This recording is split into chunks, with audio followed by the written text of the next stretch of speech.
Welcome to episode 7 of Ready Steady Read.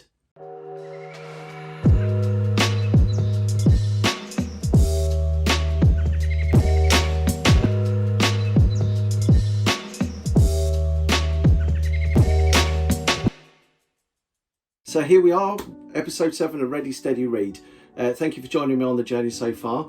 I've enjoyed immensely doing the book reviews, and I'm glad that you're enjoying them as well. I've had lots of great comments about the way that things are going, the book reviews themselves, both personally and underneath each video, so thank you very much for that. If you haven't done so already, then please click the subscribe button, and also make sure you click the notification button, and that will let you know when new videos go up on our YouTube channel. This week, a little bit of a departure from the norm. I've been paying close attention to the comments that you've put through to me. Thank you for sending them through. Your feedback has been amazing, it truly has. So today we're going to talk about two books that are difficult to get hold of. Not impossible, they do come up, but they are difficult to get hold of.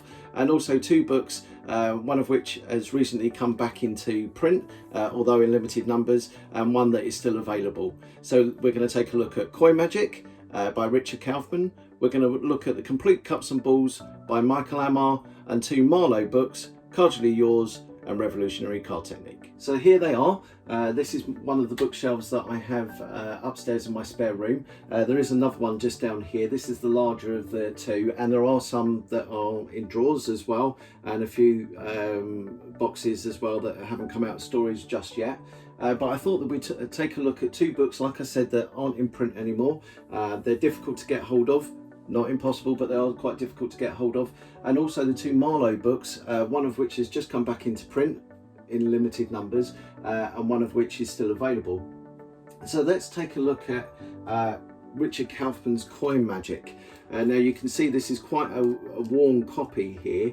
If I'm correct in saying this, there was actually two different sleeves to this, one that had a black sleeve and one that had a red sleeve.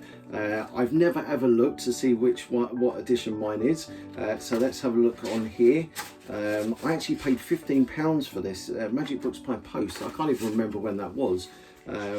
Magic Books by Post was a great company to get magic books from. Let's have a look. Where would it say? Copyright 1981, first edition. There we go. So I'm presuming that maybe the black covered one is going to be the second printing. Let's just get this back on here. Like I said, this is quite a warm book. If memory serves me correctly, because my mind is a bit of a blur with the times that I've collected these magic books. I had this before I was introduced to David Roth's Expert Coin Magic. You know, there's a wonderful section at the beginning of here that contains David Roth material.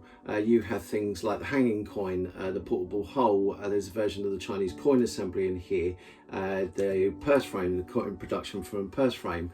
So there's some wonderful stuff at the beginning of here immediately from David Roth. You have a mixture of sleight of hand, obviously, with coins. There's work with gaff coins in here. There's some stuff by Soul Stone. There's Jeff Latter material in here. If you remember from The Long Goodbye, when I reviewed that book, I did say to you that my first introduction, or one of my first introductions to Jeff Latter's work, was from here. There's material from Wesley James, who is more associated with card magic more than anything else. I have a book of his just here. This is Enchantments by Wesley James. It's a fantastic book. I'm sure I'm going to come to that in a while as well. But if you like hardcore sleight of hand material, false deals, false pass, the pass, false shuffles, that sort of thing, then there's tons of great material in here. But I digress. So what else do we have in here? There's stuff with copper silver. There is stuff by Vernon, Soul Stone. There's an interesting thing in here actually, speaking of Soul Stone. He has something in here. There we go. This is quite neat. This is a routine that uses, if I come a little bit closer, Chinese coins with holes in them, obviously, in the context of doing a kind of coin penetration onto a string. So that's quite neat. There's the Jeff Latter section just here. Edward Marlo, who we'll be talking about, or talking a little bit more about in a short while. Just tons and tons of contributions. If you used to read through, I mean, you look at the front of the book here, Di Vernon, Sly Deeney, Edward Marlo, Derek Dingle, Sol Stone, Jeff Latter, John Cornelius, Ken Krenzel, and the list goes on. It is chocked full of great material, and you know, even though I haven't picked up the book for quite a while, there are still some things in here that I do, one of which is the hanging coins, David Roth's hanging coins. So before I talk anything any more further about the rest of the books just here, let's take a look at a quick performance of David Roth's hanging coins. So quite often I get asked, where do I keep my money? And for the most part I keep it in pockets like any normal person, but being a magician as well, I get to keep money in the most unusual places, and to do that I need some of these. I don't know if you've ever seen these. These are sky hooks, very simple to use. You just place them up in the air, and whenever you want to, you can just take one of the coins, squeeze it like this and hang it on the sky hook. Of course it needs to become invisible first, so if we just try and make this invisible, we'll give it a little squeeze. Yeah, there we go, we can make that invisible and just hang it up there on the sky hook. That's leaving me now 1, 2, 3 coins. Now it's important to remember where the coins are. At the moment I've got them in a line just here, where the sky hooks are, just in a line just here with 1 coin hanging. Let's try it again with this coin. We'll give it a little squeeze. Let's try squeezing a little bit harder. A little bit squeeze, there we go, and it becomes invisible and you can hang it up here on the sky hook. So now that leaves us 2 coins. 2 coins here, 2 coins up in the air, just hang on the sky hook. The next coin, if we give that a little squeeze, just like this, yeah, that becomes invisible. You hang that up on the sky hook. Now the last one I could hang on the sky hook if I really wanted to, but let's get rid of that. Let's just concern ourselves with these 3 here. If I didn't want to hang it on the sky hook, what I could do is I could gather up the coins, throw them up in the air and just catch them, just like this, leaving me 1, 2, 3, 4 coins as before. Oh, mustn't forget the sky hooks. So that was a version of David Roth's hanging coins. Normally what I would do is I would produce them from a coin purse first of all. I can't find my coin purse, so unfortunately you only got the hanging coins part of that. But check it out. It's, you know, it's a really extremely well constructed routine. You know, a great introduction to David Roth's work. We will talk about expert coin magic at a later date, because as you can imagine, there is tons to talk about in that with regard to Roth material.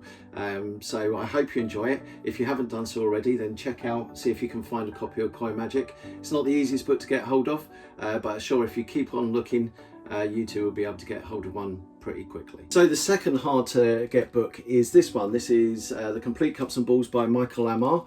There is a DVD set of the same name, which we will talk about in just a second. This was quite revelatory for me. I already own, just down here, The Magic of Michael Ammar. I was already familiar with the Michael Ammar Cups and Balls routine. I'm a big fan of the Cups and Balls. I'm sure at some point you will see me perform it, if you haven't seen me perform it already. But I'm a big fan of the Cups and Balls in all its form. The 3-cup routine, the 2-cup routine by Tommy Wonder, a chop cup routine, a combo set, a 1-cup routine without the chop element, you know, all these wonderful things, all the wonderful phases that go with it. And what I like about the Complete Cups and Balls is if you're really interested in getting into the Cups and Balls, then you can do no better than this, really. It's a fantastic book. It's a bit of a departure from normal magic books, and I'm going to show you exactly what I mean here. If we take a look at the book, and I'll try and do this so you can see inside and I won't drop it. Let's get to a page where you can see it quite clearly. There we go. So here we're talking about a particular piece of sleight of hand with the cups. We're talking about the frustration count, the tip off or Fako move, the galloping post move and the centrifugal move. And as you can see here, the moves themselves are actually described. They're described in detail. But what we've got here is we've got little bullet points that have been highlighted.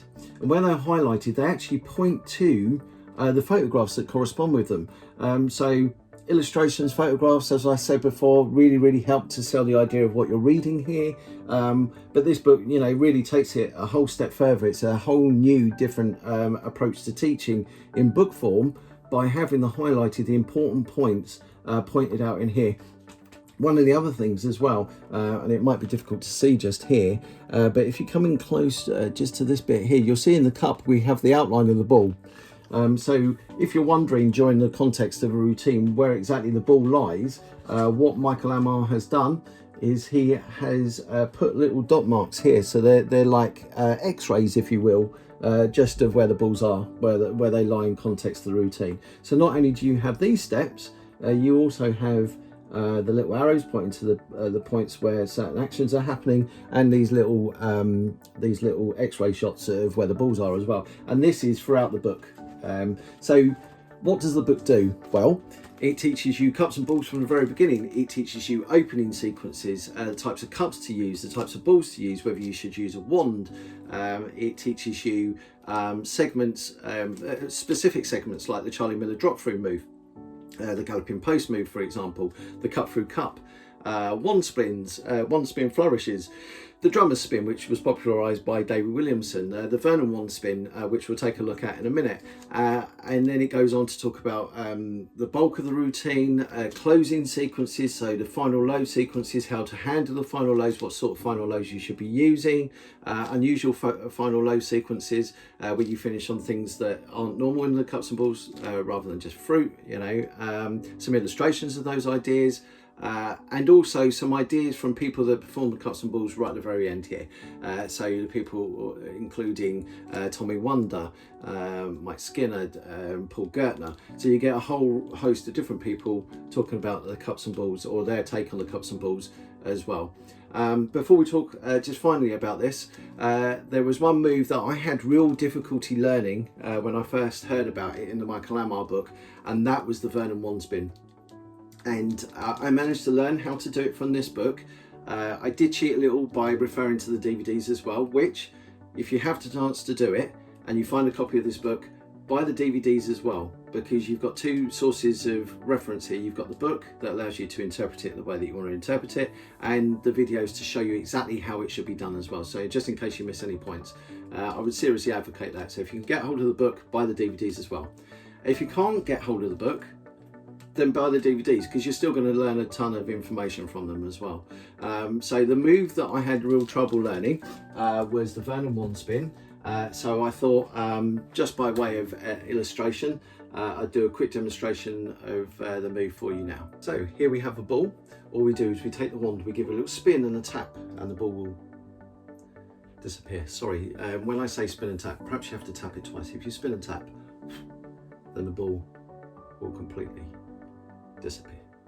So that was the Vernon wand spin. It took me absolutely ages. It is my favourite cups and balls move. Like I said, I love the cups and balls, but it is my favourite move in the whole of that. I don't use it all the time. I do think that conditions need to be right for when I use it. But if there's a chance for me to do it, then it certainly adds to the routine. If you're getting into cups and balls, like I said, check out the Complete Cups and Balls by Michael Ammar. I don't see this book come up very often, so you may have to do a little bit of legwork to have a look for it. I do know that you can get digital copies of this from the likes of L&L Publishing. If you look on their site, they've got a digital version of a lot of their books that they published. I believe this is on here. I may be wrong, but if I'm not, then you can check it out there. Or if you're like me and you want the hard copy, then check out see if you can find it somewhere. Someone's bound to have a copy for sale, so check it out. And also check out the DVDs. And I think they come in streaming video as well, so check them out. If you want to get more into cups and balls, or you're a seasoned cups and balls pro, and you want a little bit more information from one of the true masters of this particular effect, then Michael Ammar's Complete Cups and Balls is the book for you. The last two books that I want to talk about here are two amazing Ed Marlo books. I'll be the first to admit that Ed Marlo material, I have a fair bit of it. I don't have anywhere near the amount that some people have. I know that there are people around the world that are truly Ed Marlo aficionados, and they obviously follow his work, or had followed the work that was in print, and continue to perpetuate that as well, and put it out there and showcase it for people to learn. I do have a fair amount of Ed Marlo stuff. There's a couple of books that are here. I have the Card Magic of Ed Marlo, which is down there, which I think was one of the last compiled books of his material. I have a copy of the Cardially that is in there, and a couple of other pamphlets of his as well. My two favourite books are these two books here. Now, Revolutionary Card Technique. For a long time, you can get hold of them, and today's card workers, you know, they really do advocate the work that's in here. If you really want to study a really in-depth approach to sleight of hand, then Marlo's work needs to be studied. There's no doubt about that. And Revolutionary Card Technique is chock full, I mean absolutely chock full of hardcore sleight of hand. Now, when I say hardcore sleight of hand, I don't mean that you're never ever going to be able to do it. When it comes to the material in here, you know, it's material you've got to work on, certainly, and perhaps hardcore is the wrong word to give it. Technically challenging, yes, certainly, but that is part of the joy of learning the material or learning the moves. If you want to learn how to do second deals or bottom deals or centre deals or Greek deals, then this is the book for you. There are literally dozens of different methods for doing those particular pieces of sleight of hand. So if that is your thing and you want to learn how to do them, then this is the book for you, most certainly. There are passes in here. There's work with estimation. There is work with palming. There's work with colour changes. It's a whole range of different pieces of sleight of hand that, you know, it's a big, thick old book. So if you want something to get your teeth sunk into, then you really need to check this out. Just to give you an example, this is the way that the book is laid out, okay? It's very methodical. Each of the different parts to the things that are being described are broken down. So step 1, step 2, step 3, step 4. So it is very much written like a technical book. This, by the way, is a section on the Pharaoh Shuffle.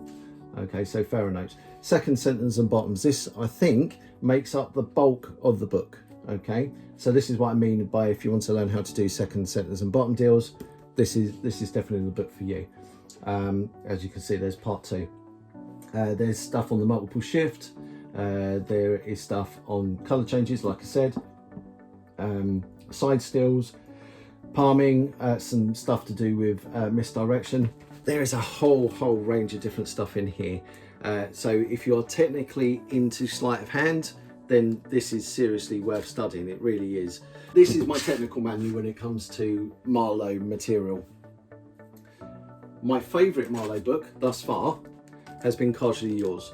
The only difficulty that I have with this book is the fact that I can't choose what material I want to be working on, because there's just so much great material on this. I'm led to believe that this is volume 1 in the series. This was volume 2, and then there's a volume 3 that has yet to see the light of day. I'm not quite sure what that will involve, but and these were both produced by Magic Ink as well. But you know, who knows? We might see a third Marlo volume coming out, hopefully soon. Like I said, this is my favourite book for Marlo material. It is chock full of amazing effects. It was difficult for me to choose one effect from here, but I did decide that I would check out, I'd have a quick flick through and see if there was one effect that stood out to me. So before we go any further and we finish up, I'm just going to leave you now with a performance of a simple ace routine. So guys, normally on the videos I'm joined by my lovely wife Debbie. Today I'm joined by my amazing son Noah. Say hello, Noah. Hello. Yeah, very good. So this is Noah's first time on camera, so he's going to help me out with a card trick. Not my first time, my second time. Your second time? Okay, I stand corrected. This is your first time helping me out with a card trick though, isn't it? On camera, yeah. So you take hold of those.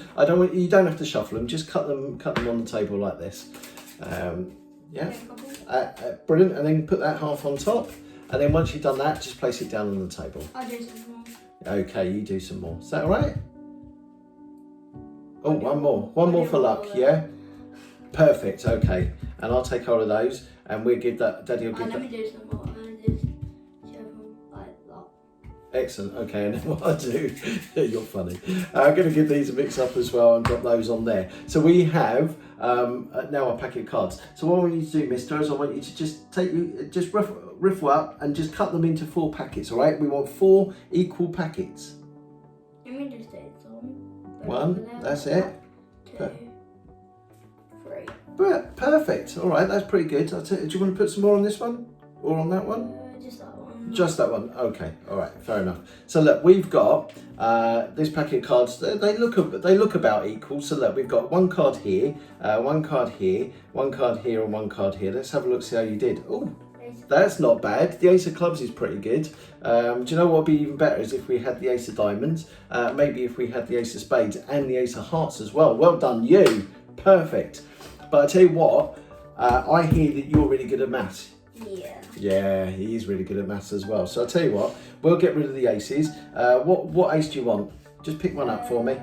The Ace of Hearts. The Ace of Hearts, brilliant. Okay, we will place that just there. Give me another one. Ace of Clubs. Ace of Clubs. Next one. Ace of Diamonds. Ace of Diamonds, perfect. And The Ace of Spades, yeah. Yeah, and he knows the suits of the cards as well. He's a clever boy. And what we'll do is we'll get rid of these. We'll just shuffle it. This is called a Hindu shuffle, Noah. All right? He knows that. And this is called an overhand shuffle. Yeah? And then after you shuffle them like this, you should always give them a cut, right? Sometimes they do these fancy ones where they're on the table, which you've probably seen Daddy do, yeah? All right, so I'm going to test your maths. All right, we're going to try and test your maths. You're adding up. So what I want you to do is I want you to name any number between 10 and 20. Any number. 11, 12, 13, 14, 15, 16, 17, 18, 19, 20. Yeah, name one of them. Any one of them. 14. 14. Okay, 1, 2, 3, 4, 5, 6, 7, 8, 9, 10, 11, 12, 13, 14. Do you know what 4 and 1 is? 4 and 1 is 5. Brilliant. 1, 2, 3, 4, 5. And we get the first ace. Okay. Wow. Leave it just there for me. Name another number between 10 and 20. Any one of them. 17. 17. 1, 2, 3, 4, 5, 6, 7, 8, 9, 10, 11, 12, 13, 14, 15, 16, 17. 17. What's 7 and 1? 8. Brilliant. 1, 2, 3, 4, 5, 6, 7, 8. Excellent. Okay, name another number. 12. 12. 1, 2, 3, 4, 5, 6, 7, 8, 9, 10, 11, 12. What's 2 and 1? 3. What's 1 and 2? Brilliant. 1, 2, 3. There we go. That gives us another race. The last ace. Give me a number between 10 and 20. 16. 16. 1, 2, 3, 4, 5, 6, 7, 8, 9, 10, 11, 12, 13, 14, 15, 16. What's 6 and 1? 7. And 1 and 6? 7. Brilliant. 1, 2, 3, 4, 5, 6, 7. And there we have the Ace of Spades. High five from Noah. And there we go. So that was a simple race routine. That is from Cardially Yours. There's a section, I believe that's called Odds and Oddities. So we will check that out and just make sure that I'm right. Oddity and Other Miracles. A simple race routine is page 57. So if you manage to get a hold of a copy of this book, then it's in there. You shouldn't have a problem getting hold of a copy of this book because as of today, this is still in print and still available at alakazam.co.uk. Ed Marlo's Revolutionary Card Technique is also currently available at our website. It's recently come back into print. There are only limited numbers of both books from what I can see. So if you are serious about checking out some Marlo material, you haven't done so already, or you want to, then you know, these are the books to go for. Even if you have Marlo material, you know, you may have some of the pamphlets. You may not have these books. So while stocks last, check them out on our website. You won't be disappointed. So that's it for today. I hope you've enjoyed yourself. I hope you got something out of the stuff that I was talking about. I may have rambled at times, but hopefully you got some stuff from that. At least I hope so. If you enjoyed what you've seen, then it would be really nice to leave a comment just underneath the video. Remember to subscribe and hit the notification button so you know when new videos are going up on the YouTube channel. Just as a little treat today, I thought I would do you a little deal. One of the effects, or two of the effects that I've released with Alakazam over the years have been BK Aces and Double Vision.